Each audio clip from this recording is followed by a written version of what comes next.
শ্বশুর আব্বা জামাই তোমার আবার কি হইলো? আপনার মেয়ে যা বাদ দিছুন হে ভাই ফিরাই নি ভাই। আমার মেয়ে আবার কি দোষ করলো? আপনার মেয়ে হারা দিনই কসমেটিক চায়, শাড়ি কাপড় চায়, বালামন্দ খাবার চায়, আর নাকি আমার কাছে টিয়া দিয়ে দিছু। আরে পাগলা, তুমি দিবা না কেরা দিব? তোমার একটা মাত্র বউ। এ এমন পাইলে কইতাছুন মই তো জানি আমার কাছে টিয়া পয়সা থুয়া দিছুন, যা আপনার মেয়ে চাইলেই আমি দিমু।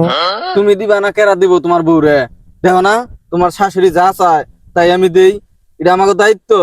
দেখছুন আব্বা, আনে নিজের বুঝতো ঠিকই বুঝলেন, আনের বউরে ঠিকই দেন, আনের মেয়েরে দেন না, তো নিমো খারামি করা হইলো। উল্টা পাল্টা কথা কই আছে, যাও সেন দিকে, মাথা মতো নষ্ট করো না।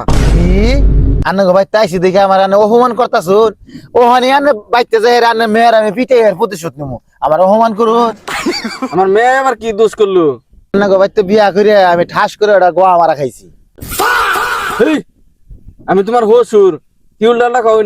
হসুর আব্বা নিজের আব্বা তো আর না, আনে গো বংশ বিয়া করে মাথা মতো গরম থাকলে একটা বিড়ি দেনছে খাইয়া মাথাটা ঠিক করে নই।